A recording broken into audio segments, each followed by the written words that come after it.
The unthinkable defiance. The perfect record.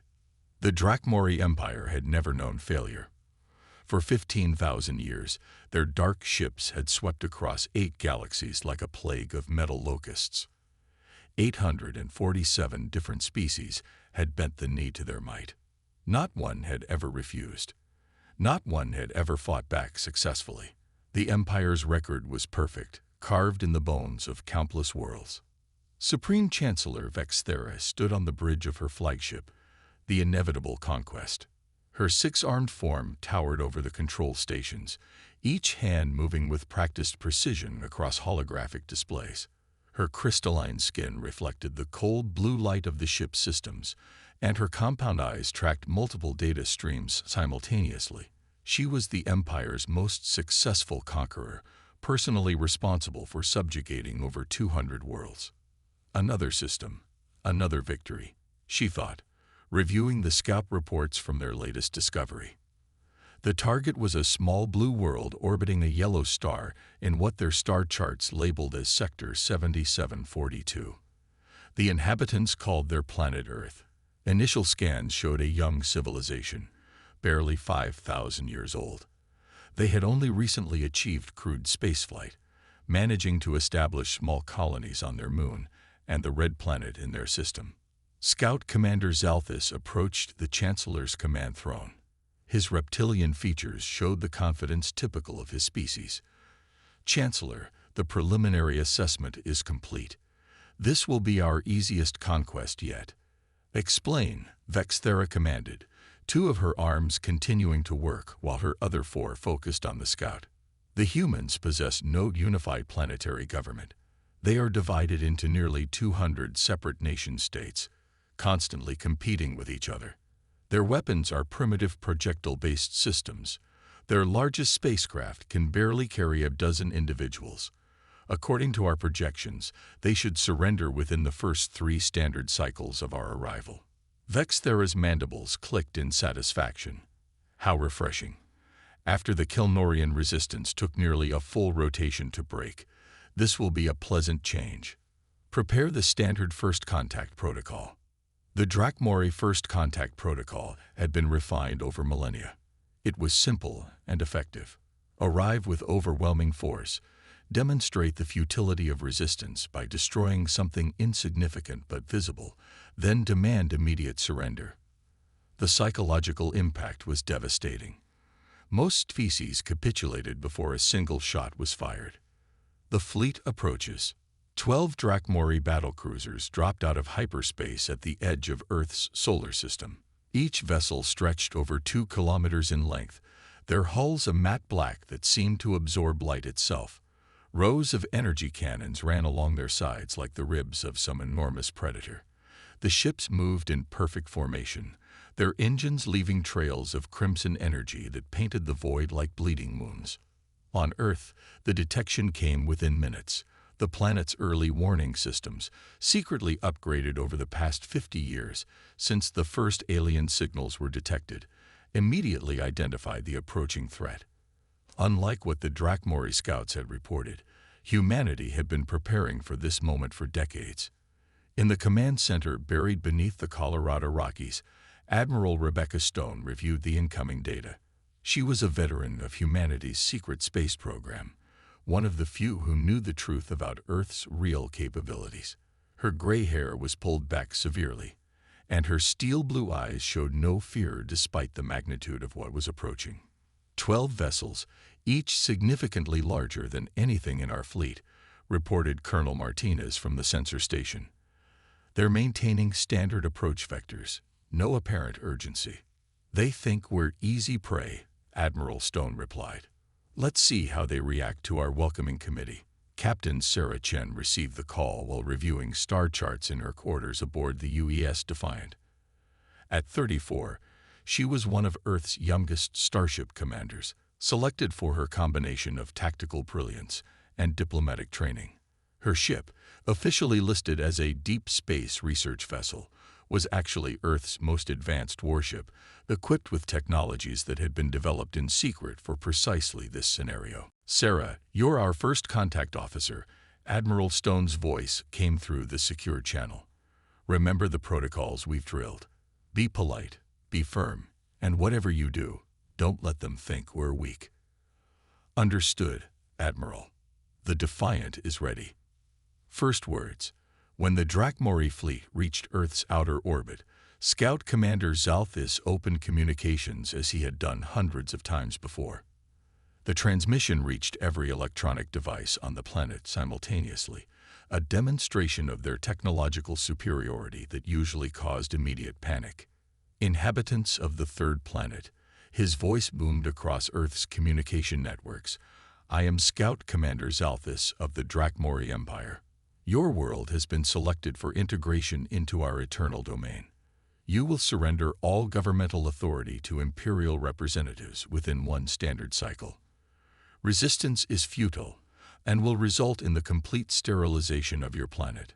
For 30 seconds, there was silence. On countless worlds, this pause had been filled with desperate pleas for mercy or chaotic attempts at evacuation. But from Earth came something the Drakmori had never encountered. A human voice, calm and clear, responded on the same frequency they had used. "Scout Commander Zalthis, this is Captain Sarah Chen of the United Earth Ship Defiant. We appreciate you taking the time to visit our system, but I'm afraid we'll have to decline your offer." On the bridge of the inevitable conquest, Vexthera felt something she had never experienced before: confusion. In her compound eyes, data streams showed that the response had come from a single small vessel that had somehow approached to within weapons range without being detected. "Repeat your message," Zalthis commanded, certain he had misunderstood. "I said no, thank you," Captain Chen replied with infuriating politeness. "Earth is not interested in joining your empire. We suggest you find another solar system to bother."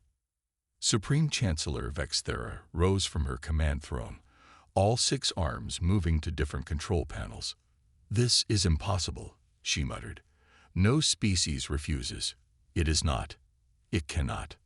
"Chancellor," Zalthis reported, his voice tight with disbelief, "they are actually refusing our terms. This has never happened before." "Then we follow protocol," Vexthera decided. "Make an example." The demonstration. The Drakmori flagship charged its primary weapons, energy cascading along the vessel's hull like captured lightning. The target was Earth's moon, specifically the small human colony visible on its surface. The destruction of this outpost would demonstrate Imperial power while keeping casualties to a minimum, exactly as the protocol demanded. The massive energy beam lanced out across space, capable of reducing a small moon to vapor. But as it approached its target, something extraordinary happened. The beam began to lose coherence, its perfect focus dissolving into scattered particles of light that dissipated harmlessly into space. "Impossible," roared Vexthera. "Check all systems." Systems showed normal operation, Chancellor, her weapons officer reported in bewilderment. The beam fired correctly. Something intercepted it. On the Defiant, Captain Chen smiled as she watched the alien weapon fail. "Dr. Martinez, your quantum interference field is working perfectly." Dr. Elena Vasquez, Earth's leading quantum physicist, looked up from her console with satisfaction. "The field disrupts the quantum coherence of directed energy weapons. Their beam literally forgot how to be a beam." "That's our cue, Captain," reported Commander Thompson from the tactical station. "All ships are in position." What the Drakmori didn't realize was that Captain Chen's single ship was not alone. Scattered throughout the solar system, disguised as asteroids, derelict satellites, and space debris, were 47 additional human vessels. Each was smaller than a Drakmori scout ship, but equipped with technologies the Empire had never encountered. "All ships, execute Operation Broken Arrow," Captain Chen commanded. The trap springs. The human fleet seemed to materialize from nowhere. Ships that had been invisible moments before dropped their camouflage and struck from every direction simultaneously. But they didn't use the energy weapons the Drakmori expected. Instead, they fired projectiles, Simple kinetic rounds accelerated to tremendous velocities. The Drakmori shields, designed to deflect energy beams and particle weapons, were completely ineffective against chunks of accelerated metal. The rounds punched through their defensive barriers like paper, striking hulls that had never been damaged in millennia of conquest. "Shields are ineffective," reported the tactical officer aboard the inevitable Conquest. "Their weapons are primitive, but they're bypassing our defenses completely." 3 Drakmori vessels suffered critical damage in the first 30 seconds of engagement. The relentless hunter lost its primary drive system when a tungsten rod punched through its engine core. The Supreme Authority found its weapons systems offline after a series of impacts disabled its power distribution network. The Eternal Dominion began venting atmosphere through dozens of hull breaches. But the humans weren't finished. Their ships moved in patterns that defied Imperial understanding of space combat. Instead of maintaining formation and trading fire at long range, they darted in and out of engagement range like insects, never staying in one place long enough to be targeted effectively. Captain James Morrison, commanding the attack wing from his ship Resilient, called out tactical adjustments over the communication network. "Remember your training. These ships are big and slow. Use your speed advantage. Hit and run, people. Hit and run." The human pilots, trained in simulators that had been running combat scenarios for decades, executed maneuvers that no Drakmori tactician had ever seen. They used gravitational assists from asteroids to change direction unpredictably. They fired from positions that should have been impossible to reach. They coordinated their attacks with a precision that seemed almost telepathic. The impossible defeat. Supreme Chancellor Vexthera watched her perfect record crumble before her compound eyes. Ships that had conquered galaxies were being systematically disabled by what should have been primitive vessels. Her tactical displays showed chaos where there should have been order, defeat where there should have been inevitable victory. "How are they doing this?" she demanded of her staff. "Chancellor, they appear to be using kinetic weapons exclusively," reported her chief analyst. "Our shields were never designed to stop simple projectiles. It's like they knew exactly how to counter our defenses." What the Drakmori couldn't understand was that humanity had been studying them for 50 years.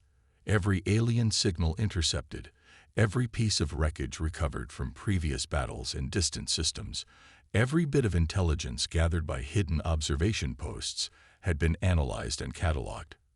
Earth scientists had worked backward from Imperial technology to find its weaknesses. The humans had also learned something else during their decades of preparation. They had learned that the Drakmori Empire, for all its technological superiority, had become complacent. 15,000 years of easy victories had made them predictable. They followed the same tactics, used the same formations, and expected the same responses they had received from hundreds of other species. But humans were different. Humans had spent their entire evolutionary history fighting each other. They understood deception, misdirection, and asymmetric warfare in ways that the Empire's peaceful conquests had never required them to face. "All remaining ships withdraw to maximum range," Vexthera commanded as her fleet continued to take damage. "Prepare to retreat to hyperspace." It was the first time in Imperial history that such an order had been given. The unthinkable admission. As the Drakmori fleet pulled back, Captain Chen opened a communication channel to the alien flagship. Her image appeared on Vexthera's command screen, and for the first time, the Supreme Chancellor looked directly into human eyes. "Supreme Chancellor," Captain Chen said, her voice carrying a note of genuine regret, "we're sorry it had to come to this. We tried to tell you politely that we weren't interested." "This is impossible," Vexthera replied, her mandibles clicking in agitation. "No species has ever. We have conquered 847 worlds. Our victory is inevitable." "Your victory was inevitable," Captain Chen corrected, "against species that had no choice but to fight you on your terms. But we've had 50 years to prepare for this conversation. We studied you, learned from you, and decided that we preferred freedom to subjugation. You cannot defeat the Empire," Vexthera insisted, but even as she spoke, She was authorizing the retreat to hyperspace. We will return with greater numbers. That, said Captain Chen, would be very unwise. As the Drakmori fleet disappeared into hyperspace, Earth's communication networks carried a single message to every corner of human space. The Empire can be defeated. The word "no" still has power in this universe. For the first time in 15,000 years, the Drakmori Empire had been forced to retreat. The perfect record was broken, and with it, the myth of imperial invincibility. But both sides knew this was only the beginning. The quantum storm. The Empire's fury. The news of defeat reached the Drakmori High Council like a shockwave through the imperial capital. For the first time in 15 millennia, a conquest fleet had been forced to retreat. The impossibility of it sent tremors through the very foundations of the Empire. High Counselor Mordeth stood before the assembled Council of 12 in the Obsidian Chambers, deep within the imperial throne world of Drakmor. His ancient form, over 3,000 years old, had witnessed the conquest of 6 galaxies.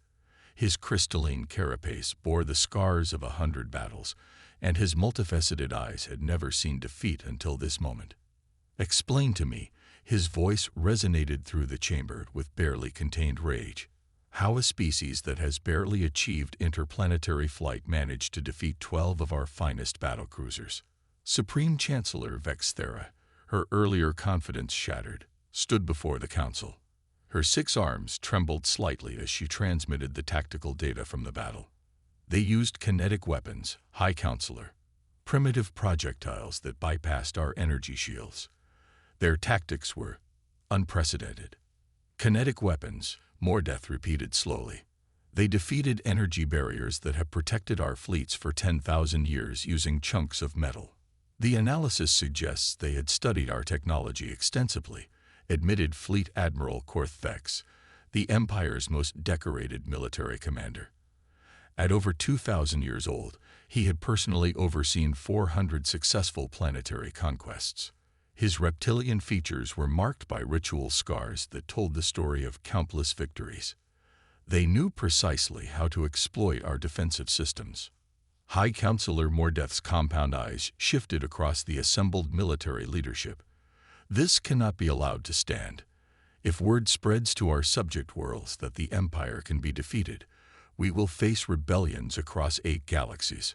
It may already be too late," reported Intelligence Director Zixthera, her insectoid form clicking nervously as she delivered the worst possible news. Long-range communications have detected unusual activity in the Kepler sector. 3 worlds that have been Imperial subjects for over 5,000 years are showing signs of organized resistance. The humans transmitted their victory across multiple frequencies. The chamber fell silent. The unthinkable was happening. The mere existence of successful resistance was inspiring others to question Imperial authority. "Then we will make an example that will echo across the galaxies," Mordeth declared. "Admiral Korth Vex, you will take the Eradicator fleet to this Earth and remove it from existence. Not conquest, not subjugation, complete annihilation." Admiral Korth Vex bowed his massive head. "The Eradicator fleet has never been deployed against a single world, High Counselor. 200 ships seems excessive for—" "Excessive." Mordeth's voice rose to a roar that shook the chamber walls. "This species has shattered 15,000 years of Imperial dominance. There is no such thing as excessive when the Empire's very existence is at stake.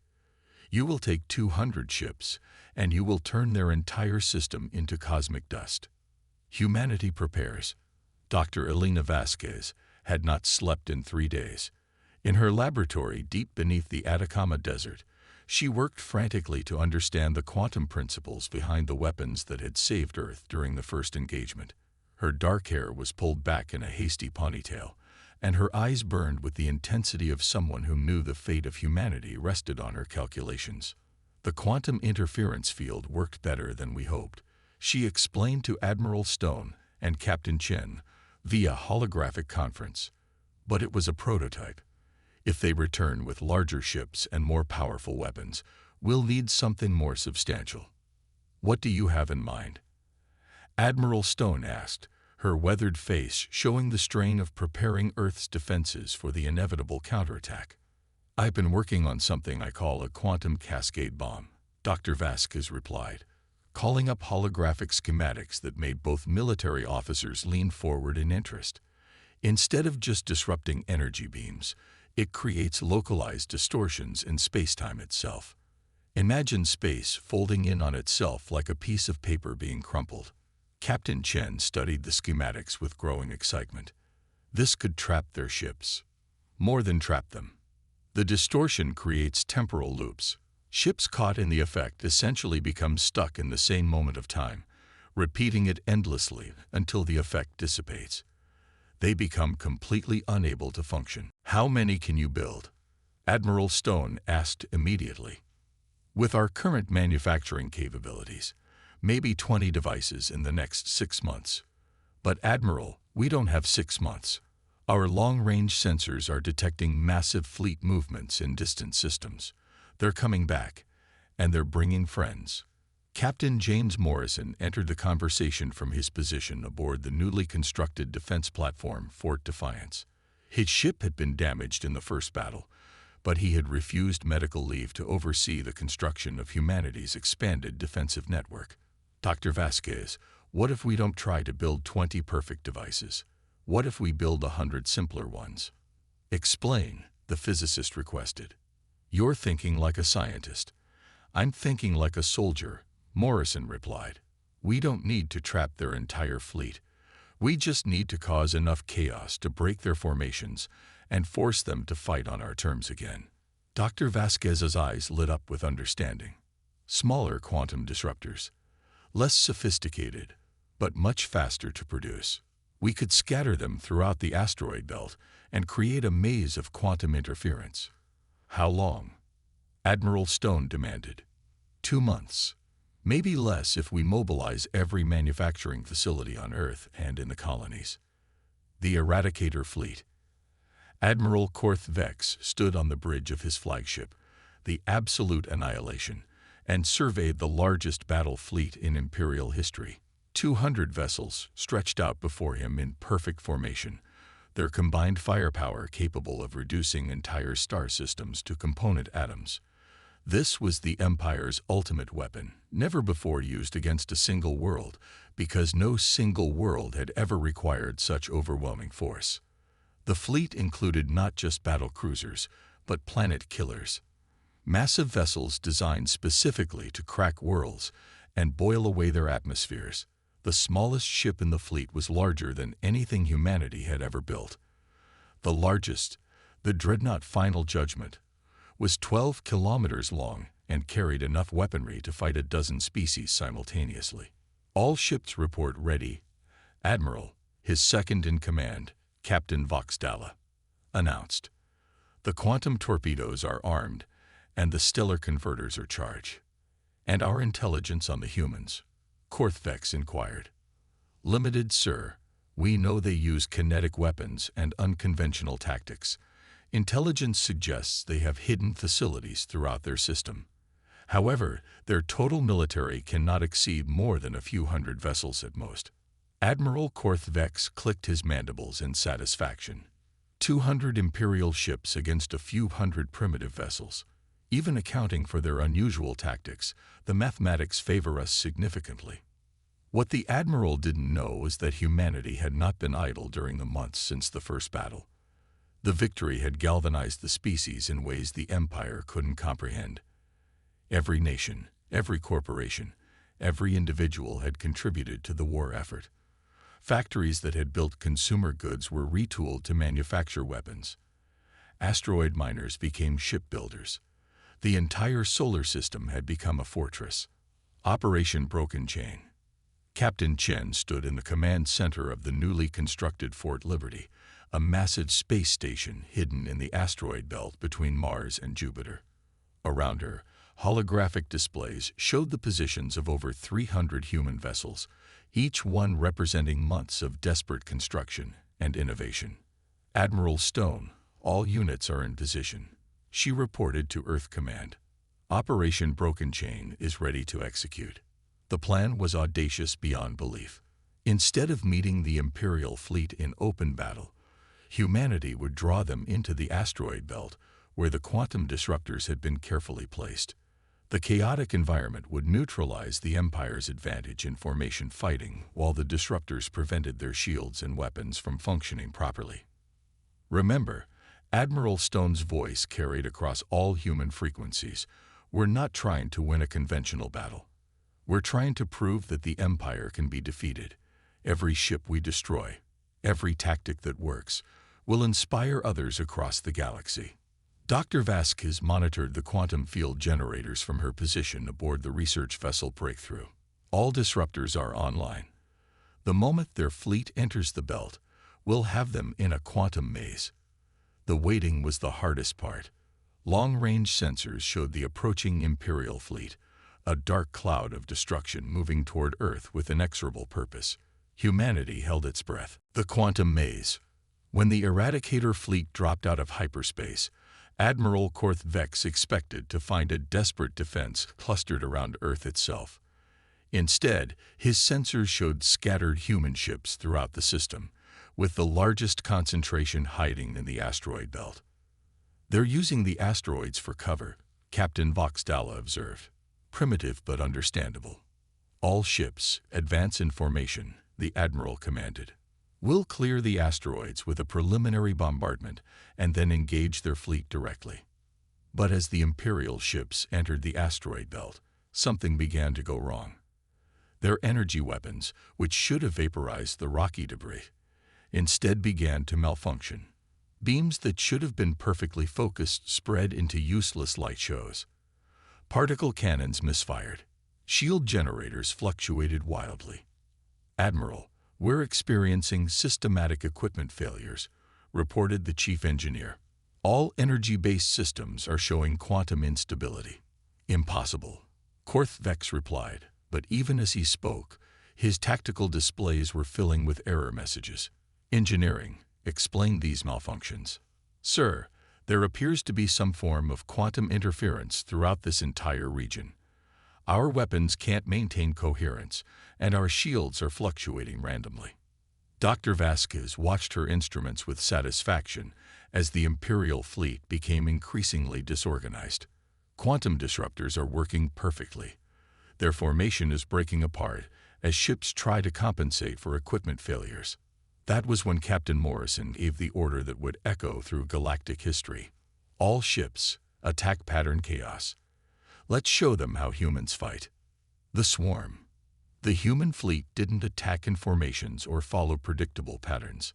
Instead, they swarmed through the asteroid field like angry hornets, using the rocky debris as cover while their kinetic weapons found target after target. The Imperial ships, their shields failing and their weapons malfunctioning, found themselves fighting a battle unlike anything in their experience. Human vessels appeared from behind asteroids, fired devastating volleys of accelerated projectiles, and disappeared before return fire could be coordinated. Captain Chen piloted her ship Defiant through a narrow canyon between two massive asteroids, her crew working with machine-like precision. Torpedo tubes 1 through 6 target the dreadnought's engine section. Fire. The tungsten penetrators, accelerated to tremendous velocity, punched through the final judgment's hull like needles through fabric. Critical systems began failing as the massive ship lost structural integrity. Throughout the battle, human ships used tactics that no Imperial tactician had ever encountered. They fired from impossible angles, used gravitational assists to achieve surprising acceleration, and coordinated their attacks with a flexibility that seemed almost organic. Admiral Korth Vex watched his invincible fleet being systematically destroyed by an enemy that refused to fight according to established rules. "This is impossible," he muttered as another of his capital ships exploded. "How can primitives defeat the Empire's finest?" "Admiral," his communications officer reported urgently, "we're receiving transmissions from the human fleet. They're broadcasting on all frequencies." "Put it through," Korth Vex commanded. Captain Chen's voice filled the bridge of every surviving Imperial ship. "This is humanity speaking to all oppressed peoples of the galaxy. The Empire can be defeated. Freedom is possible. Rise up and claim what is rightfully yours. The galaxy awakens. The message reached far beyond the battle in Earth's asteroid belt. Across 8 galaxies, species that had lived under Imperial rule for thousands of years heard the impossible. The Empire was being defeated by a species younger than their own civilizations. On the water world of Aquatica Prime, the cetacean swimmers began sabotaging Imperial facilities. On the crystal forests of Harmonia, the plant-like growers stopped producing the rare materials the Empire required. In the ice caves of Frozen Heaven, the communal shapers began forging weapons for the first time in millennia. High Counselor Mordeth received the reports with growing horror. 36 worlds in open rebellion. 6 sectors reporting communication blackouts. Our governors are requesting immediate military support across half the Empire. The unthinkable was happening. 15,000 years of Imperial dominance were unraveling because one small species had dared to say no. The retreat. In the asteroid belt around Earth, Admiral Korth Vex made the most difficult decision of his long military career. With 60% of his fleet destroyed or disabled, and quantum interference preventing effective coordination, he transmitted the order that would be remembered as the Empire's darkest moment. All remaining ships, withdraw immediately. Execute emergency hyperspace jump. The surviving Imperial vessels, many trailing atmosphere and debris, flood from the Sol system in complete disorder. Behind them, the human fleet did not pursue. They had made their point. Captain Chen broadcast one final message as the Imperial ships disappeared. Go home and tell your leaders that Earth stands free. Tell them that any species can choose freedom if they have the courage to fight for it. The new reality. In the months that followed, the Drakmori Empire found itself fighting rebellions across 8 galaxies. The myth of Imperial invincibility had been shattered, and with it, the fear that had kept hundreds of species in submission. Dr. Vasquez, now appointed as Earth's Director of Quantum Defense Research, worked with scientists from a dozen newly liberated worlds to develop better defensive technologies. The quantum principles that had saved humanity were being shared freely with anyone willing to fight for their freedom. Admiral Stone, promoted to Commander of Earth Defense Forces, coordinated with resistance movements across the galaxy. We didn't just win a battle, she told her staff. We started a revolution. The Drakmori Empire, faced with collapsing authority and endless rebellions, did something unprecedented. They established a quarantine zone around Earth and officially classified humanity as do not engage under any circumstances. For the first time in 15,000 years, the Empire had been forced to retreat. More importantly, they had learned that the word no still had power in the universe, and that some species would rather fight impossible odds than live on their knees. The age of easy conquest was over. The age of resistance had begun.